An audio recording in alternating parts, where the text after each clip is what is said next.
बिस्मिल्लाहिर्रहमानिर्रहीम। आज मैं आपको बता रहा हूँ, डिस्कस कर रहा हूँ स्टिपाइलोकोकस। इससे पहले लेक्चर में मैंने आपको स्टिपाइलोकोकस के बारे में डिस्कस किया था कि स्टिपाइलोकोकस जो है वो ग्राम पॉजिटिव कॉक्साई होता है, राउंड शेप बैक्टीरिया होता है। और कुछ वेरुलेंस स्पेक्टर भी मैंने आपको डिस्कस किया है। असल में स्टिपाइलोकोकस जो है ये क्या है कि ये स्टिपाइलोकोक्साई जो है ये टिपिकली क्रेप लाइक क्लस्टर के फॉर्म में मौजूद होता है। किस तरह मौजूद होता है, इस फिगर को देखिए। इस तरह ये चेंज में मौजूद नहीं होता, लेकिन क्लस्टर के फॉर्म में मौजूद होता है। और ये ग्राम पॉजिटिव बैक्टीरिया होता है। अभी स्टिपाइलोकोकस की बहुत ज़्यादा स्पीशीज़ है, लेकिन the most important staphylococcal species is staphylococcus aureus. लेकिन इसमें जो सबसे इम्पॉर्टेंट स्पीशीज़ है स्टिपाइलोकोकस में, वो स्टिपाइलोकोकस अरियस है। और स्टिपाइलोकोकस अरियस को स्टिपाइलोकोकस अरियस क्यों कहते हैं, which is named for its yellow pigmented colonies, aureus mean golden colonies. कि जब हम स्टिपाइलोकोकस अरियस को ब्लड ईगर पे ग्रो करते हैं, ये ब्लड ईगर है, ये रेड ब्लड सेल इस ईगर में मौजूद है, इसको हम ब्लड ईगर कहते हैं। जब हम स्टिपाइलोकोकस अरियस को ब्लड ईगर पे ग्रो करते हैं, मतलब कॉलोनी पिक करते हैं और ग्रो करते हैं, और इसको हम 24 to 48 आवर्स देते हैं, इसको इनक्यूबेट करते हैं, तो स्टिपाइलोकोकस अरियस जो है वो क्या करेगा, इस तरह के ब्लड ईगर पे गोल्डन येलो कॉलोनी देता है आपको। ये गोल्डन येलो कॉलोनी है, ठीक है ना। तो ये आपको गोल्डन येलो कॉलोनी देगा। इस वजह से इस बैक्टीरिया का नाम है स्टिपाइलोकोकस अरियस। अरियस का मतलब है गोल्डन। तो इस वजह से इसका नाम जो है वो है स्टिपाइलोकोकस। और ये आपको ग्रेप लाइक क्लस्टर में नज़र आएगा। जब आप उसको देखेंगे माइक्रोस्कोप के नीचे, तो आपको इस तरह ग्रेप लाइक क्लस्टर के फॉर्म में नज़र आ जाएगा। इंपॉर्टेंट प्रॉपर्टीज कवर भी क्या है कि member of this species are facultative anaerobes. मतलब ये ओब्लिगेट इनरोब नहीं है और फैकल्टेटिव इनरोब है। फैकल्टेटिव इनरोब का मतलब क्या है कि ऑक्सीजन की मौजूदगी में और ऑक्सीजन के गैर मौजूदगी में ये क्या कर सकते हैं, ग्रोथ कर सकते हैं। तो इम्पॉर्टेंट प्रॉपर्टी पिछले लेक्चर में मैंने आपको डिस्कस किए। अब इसकी पैथोजेनेसिस हम डिस्कस कर लेते हैं। और मैंने बताया था कि पैथोजेनेसिस क्या होता है। तो मैंने बताया था कि development of disease the mechanism of development of disease followed by a pathogen. जब पैथोजन एक डिजीज़ काज करता है, तो इस पैथोजन की डिजीज़ काज करने के जो मैकेनिज़म्स है, ठीक है ना, तो इस मैकेनिज़्म को हम पैथोजेनेसिस कहते हैं। तो बेटा आपने याद कर रखना है कि staphylococcus aureus produce pyogenic infection as well as toxin production. Staphylococcus aureus जो है ये पायोजेनिक इन्फेक्शन भी काज कर सकते हैं और ये टॉक्सिन भी प्रोड्यूस कर सकते हैं। पायोजेनिक इन्फेक्शन कौन से इन्फेक्शन होते हैं? वो इन्फेक्शन जिसमें पस बनते हैं। दोज इन्फेक्शन इन विच पस फॉर्म्ड, जिसमें पस बनते हैं। आपने देखा होगा किसी की स्किन पे कि इसको, मतलब आपने देखा होगा पस, तो वो इन्फेक्शन जिसमें पस बनते हैं इसको पायोजेनिक इन्फेक्शन कहते हैं। इसके अलावा ये टॉक्सिन प्रोडक्शन भी करते हैं। टॉक्सिन असल में क्या होते हैं? टॉक्सिन ये मतलब टॉक्सिन जो है ये प्रोटीन इन नेचर होते हैं, और ये क्या करते हैं कि बैक्टीरिया रिलीज करते हैं। और बैक्टीरिया जब ये रिलीज करते हैं तो फिर क्या करते हैं, टॉक्सिन जाके टिश्यू को डैमेज करते हैं। टॉक्सिन के दो टाइप होते हैं, एक को हम एंडोटॉक्सिन कहते हैं और दूसरे को एक्सोटॉक्सिन कहते हैं। अभी जो एंडोटॉक्सिन है वो सिर्फ ग्राम नेगेटिव बैक्टीरिया प्रोड्यूस करते हैं, और एक्सोटॉक्सिन जो है वो ग्राम पॉजिटिव और ग्राम नेगेटिव दोनों प्रोड्यूस करते हैं। इस पे मैंने लेक्चर दिए हैं अपने यूट्यूब चैनल पे, आप उसको देख सकते हैं टॉक्सिन। तो सबसे पहले मैं डिस्कस करता हूँ कि स्टेफाइलोकोकस ऑरियस जो का पैथोजेनेसिस किस तरह है। तो सबसे पहले हम करते हैं कि ये टॉक्सिन प्रोड्यूस करते हैं। टॉक्सिन के डिफरेंट टाइप होते हैं।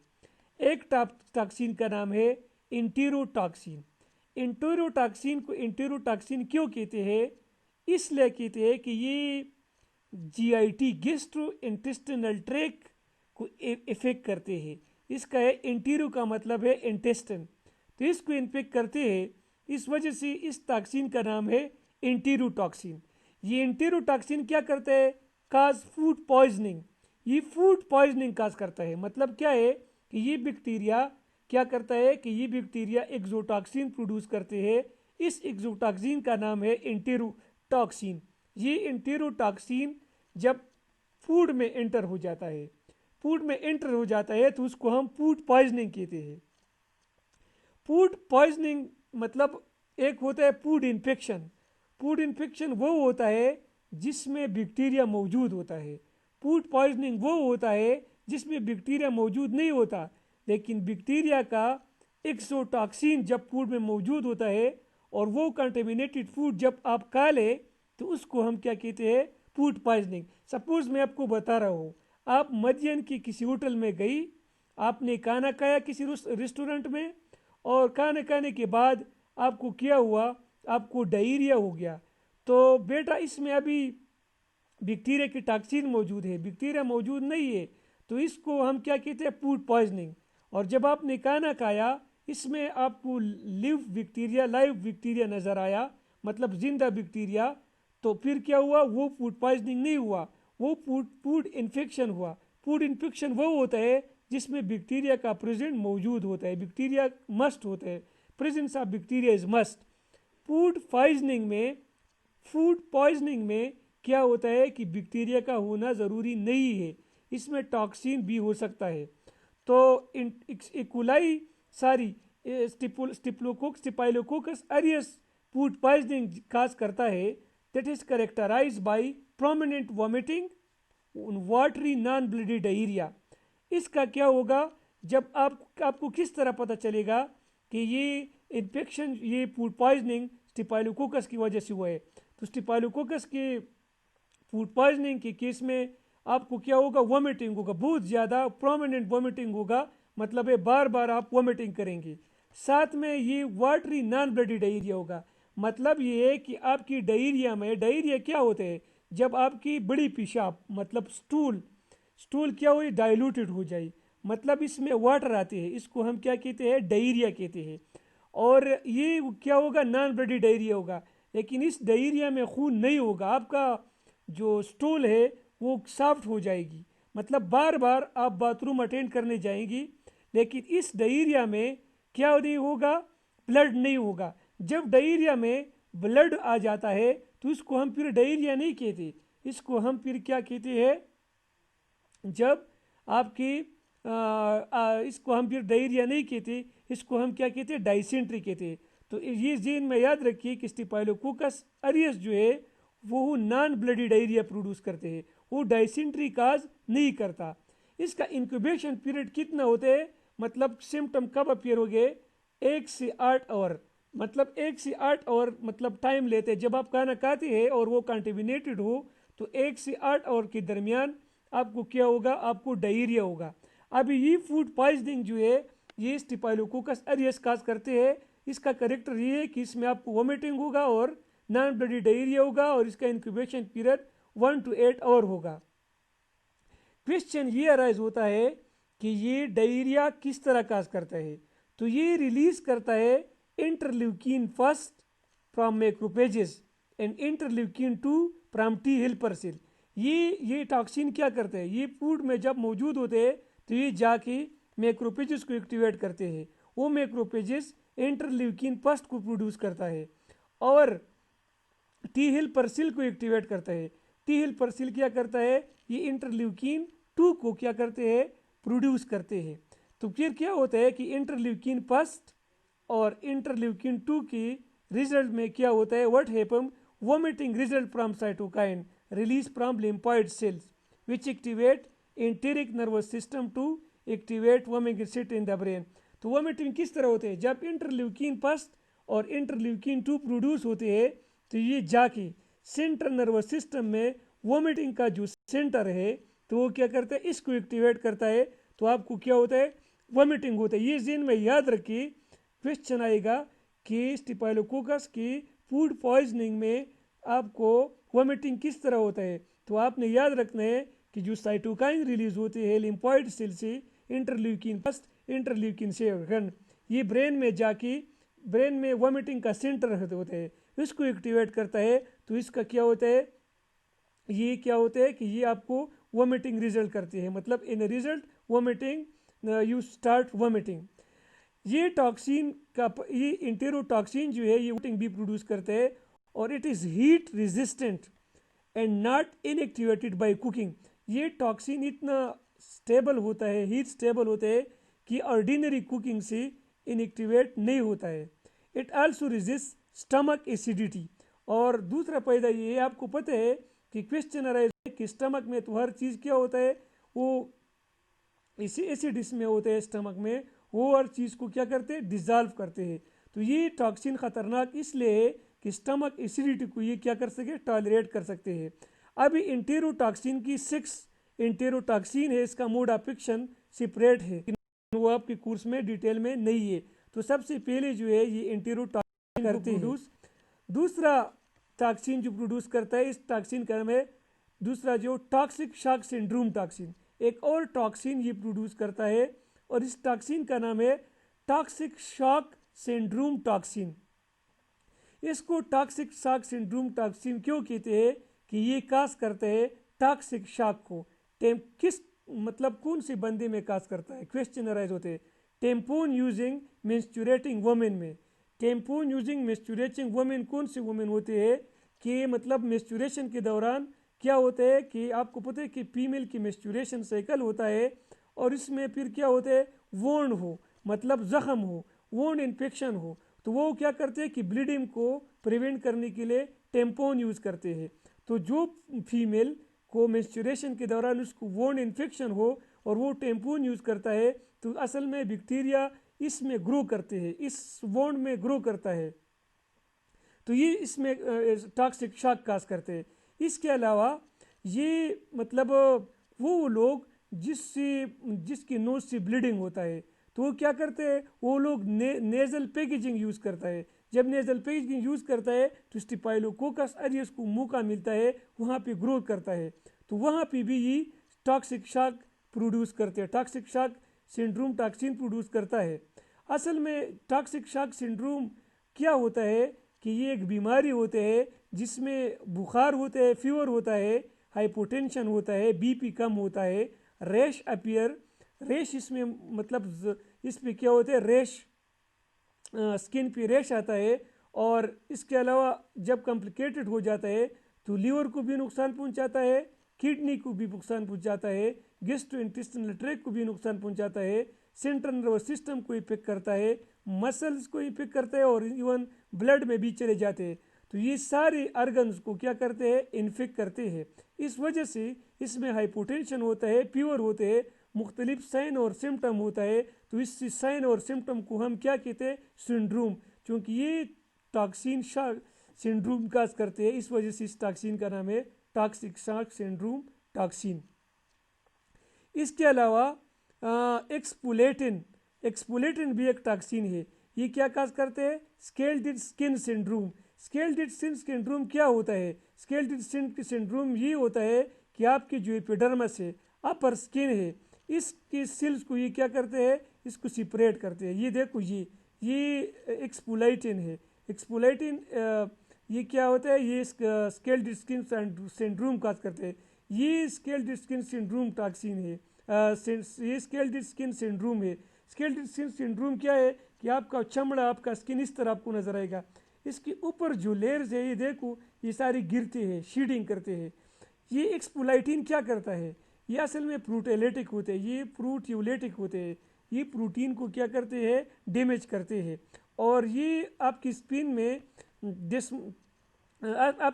में डेस्मोग्लिन होते हैं, ठीक है ना, डिस्मोसोम्स होते हैं और डिस्मोसोम में डिस्मोग्लिन होते हैं। ये क्या करते हैं कि ये इस डिस्मोग्लिन को सेपरेट करते हैं। जब डिस्मोग्लिन को सेपरेट करते हैं तो आपका स्किन क्या होगा, इसमें क्रैक नज़र आएगी। और इस सिंड्रोम को हम क्या कहते हैं, एक्सपोलेटिन। इस सिंड्रोम को हम क्या कहते हैं, सारी स्केल्ड स्किन सिंड्रोम कहते हैं, ठीक है ना। इसके साथ it is characterise by fever, rash, hair and nail can be loss. इसके साथ साथ इस सिंड्रोम में एक तो आपकी स्किन डैमेज होता है और साथ में क्या होता है कि आपको बुखार आएगा, रैशेज आएगा और आपकी जो हेयर है स्किन पे, और साथ साथ नेल भी इससे लास्ट होगा। एक और इम्पॉर्टेंट टॉक्सिन ये प्रोड्यूस करता है, इसका नाम है पीवी ल्यूकोसिडिन। पीवी ल्यूकोसिडिन, ल्यूको का मतलब है वाइट ब्लड सेल। तो ये क्या करते हैं कि ये WBC वाइट ब्लड सेल के जो मेम्ब्रेन्स है इसको डैमेज करते हैं। तो मतलब इसको डैमेज करते हैं तो आपकी वाइट ब्लड सेल भी डिस्ट्रॉय करते हैं। तो यह पैथोजेनेसिस है। इसके अलावा ये बैक्टीरिया कोगुलेज एंजाइम प्रोड्यूस करते हैं जो ब्लड को क्लॉट करते हैं। फाइब्रिनोलाइसिन प्रोड्यूस करते हैं, हेलोरिनिडेज प्रोड्यूस करते हैं, प्रोटीएज प्रोड्यूस करते हैं, न्यूक्लियस और लाइपेज प्रोड्यूस करते हैं। स्टिपाइलोकाइनेज है, वो क्या है, स्टिपाइलोकाइनेज ये फाइब्रोलाइसिन का एक टाइप है जो थ्रोम्बोसिस को लाइज करते हैं। थ्रोम्बोसिस क्या होता है, जब आपका ब्लड क्लॉट हो जाए तो इसको जब जब वो क्लॉट्स को थ्रोम्बोई कहते हैं, थ्रोम्बोसिस उसको कहते हैं। तो इसको क्या करते हैं, लाइज करते हैं। तो इस वजह से क्या करते हैं कि आपके जो ब्लड क्लॉट है उसको क्या करते हैं, डिजॉल्व करते हैं। स्टिफाइलोकोकस अरियस की ये मुख्तलिफ टॉक्सिन जब ये प्रोड्यूस होता है तो इस टॉक्सिन का रिजल्ट क्या होगा, मतलब ये कौन सा डिजीज़ काज करेगा, क्लिनिकल फाइंडिंग क्या होगा। तो सबसे पहले स्किन इन्फेक्शन काज करते हैं और इस स्किन इन्फेक्शन का नाम है इम्पाइटिगो। इम्पाइटिगो क्या है, ये एक सुपरफिशियल कुटीनियस इन्फेक्शन है। सुपरफिशियल कुटीनियस इन्फेक्शन वो इन्फेक्शन होता है जिसमें स्किन की अपर लेयर्स जो है वो इन्फेक्टेड होते हैं। स्किन की अपर लेयर उसको सुपरफिशियल कुटीनियस इन्फेक्शन कहते हैं। और ये इम्पाइटिगो जो डिजीज़ है ये ज़्यादातर आपको mostly seen in the children, ये ज़्यादातर बच्चों में होता है। Usually located on the face and characterise by crusty lesion and vesicles surrounded by red border. ये जो इम्पाइटिगो है, इम्पाइटिगो डिजीज़, ये स्किन का एक इम्पाइटिगो क्या है, ये स्किन का डिजीज़ है, सुपरफिशियल इन्फेक्शन है ये स्किन का। ये बच्चों में पाए जाते हैं, स्टिफाइलोकोकस एरियस काज करते हैं। और आपको पता है ज़्यादातर आपकी फेस पे और आपकी लिप्स ही मौजूद है। ये देखो, ये इम्पाइटिगो का सिम्टम, ये देखो, ये आपकी लिप्स की नीचे जो ये डिजीज़ आया है ज़्यादातर फेस पे मौजूद होता है, ठीक है। इस डिजीज़ का नाम क्या है, इम्पाइटिगो है। इसके अलावा ये एक और डिजीज़ काज करते हैं जिसका नाम है प्यूरंकल। ये एक बॉयल्स होते हैं। प्यूरंकल क्या है, it is a localise skin infection that penetrate into the subcutaneous tissue. ये एक लोकलाइज स्किन इन्फेक्शन होता है, ठीक है। और ये फिर क्या होता है कि ये अंदर पेनिट्रेट करते हैं कुटीनियस के बाद, फिर दूसरा लेयर है इसको सबक्यूटेनियस टिश्यू कहते हैं, इसको पेनिट्रेट करते हैं। ये देखो, ये क्या है, ये प्यूरंकल है, ये एक बॉयल है। ये स्किन के अंदर ये पेनिट्रेट करते हैं, बाज़ औक़ात ये हड्डियों तक पहुंच जाते हैं। और ये क्या होता है कि ये लोकलाइज होता है और लोकलाइज के साथ मतलब ये अंदर चला जाता है, मतलब ये स्किन के ऊपर स्प्रेड नहीं होगा लेकिन डीप हो जाता है। इसको हम क्या कहते हैं, प्यूरंकल। तो प्यूरंकल क्या है, लोकलाइज स्किन इन्फेक्शन है that penetrate into the subcutaneous tissue. इसके बाद एक और डिजीज काज करते हैं स्किन इन्फेक्शन, इसका नाम है कार्बंकल। कार्बंकल ये मल्टी हेडेड एब्सिसिस होते हैं, मतलब कि इसकी मल्टी हेडेड एब्सिसिस है और ये नेक पे मौजूद होते हैं, बैक ऑफ द नेक की पीछे साइड पे ये मौजूद होते हैं। पोलिकुलाइटस क्या कि inflammation of the hair follicle, जो हेयर की जड़ें होती है, मतलब बालों की जड़ें होती है, ठीक है ना, इसकी इन्फेक्शन को फोलिकुलाइटस कहते हैं। ये भी इससे क्या होता है, जब ये बीमारी लग जाता है तो इस वजह से क्या होता है कि इस वजह से फिर ये क्या होता है कि आपका हेयर लॉस हो जाता है। ये देखो आपके ये हेयर्स है और हेयर की नीचे जो जड़ें है इसको फॉलिकल्स कहते हैं, हेयर फॉलिकल्स। तो ये स्टिपारियस जब स्किन को इन्फेक्ट करता है तो ये पेनिट्रेट करता है और हेयर की इन्फ्लेमेशन काज करते हैं। तो हेयर की इन्फ्लेमेशन को हम क्या कहते हैं, फुलिकुलाइटिस कहते हैं। सेलुलाइटिस क्या है, ये एक डिफ्यूज स्प्रेडिंग इन्फेक्शन है, ये भी सब क्यूटेनियस स्किन इन्फेक्शन है, मतलब कि डीप स्किन की इन्फेक्शन है। इसमें क्या होता है, इसमें रेडनेस होता है, इसको इरिथमा कहते हैं, और बाज़ औक़ात यहाँ पर पस अकुमुलेट हो जाता है, फ्लूइड अकुमुलेट जो हो जाता है, इसको हम एडिमा कहते हैं। ये बहुत ख़तरनाक है, ये बहुत ख़तरनाक है, और ख़तरनाक इसलिए कि अंदर चला जाता है, और आपको पता है कि आपको बहुत ज़्यादा पस और एडिमा नज़र आएगा, एडिमा। इसके अलावा मैंने आप इससे पहले डिस्कस किया कि ये फूड पॉइजनिंग काज करता है, जो इंटीरोटॉक्सिन मैंने डिस्कस किया, इसका ये है कि इस तरह काज करते हैं। इसके अलावा ये कंजंक्टिवाइटिस काज करते हैं, कंजंक्टिवाइटिस आई का इन्फेक्शन भी ये काज करते हैं। एंडोकार्डाइटिस किसे कहते हैं, ये हार्ट का इन्फेक्शन काज करते हैं। एब्सिसिस ऑन फूड का इन्फेक्शन ये भी काज करते हैं। अस्टियोमाइलाइटिस काज करते हैं, अस्टियो बोन को कहते हैं, माइलाइटिस मसल्स को कहते हैं, तो ये बोन का इन्फेक्शन काज करते हैं। इसके अलावा ये निमोनिया काज करते हैं, एब्सिसिस काज करते हैं, और सिप्टिसीमिया काज करते हैं। सिप्टिसीमिया का मतलब ये क्या होता है कि जब बैक्टीरिया का टॉक्सिन मौजूद हो ब्लड में, वो थी सिप्टिसीमिया वो कंडीशन होता है जब ब्लड में क्या हो, वो बैक्टीरिया का टॉक्सिन मौजूद हो और बैक्टीरिया मौजूद न हो। सिप्टिसीमिया बहुत ख़तरनाक होता है, इससे बहुत से अमवात होते हैं, आईसीयू में इससे बहुत से अमवात होते हैं। मतलब इसका ये है कि आप बैक्टीरिया को ट्रीट करते हैं तो बैक्टीरिया तो मौजूद नहीं होता, लेकिन इसका टॉक्सिन तो मौजूद होता है, इसको हम क्या कहते हैं।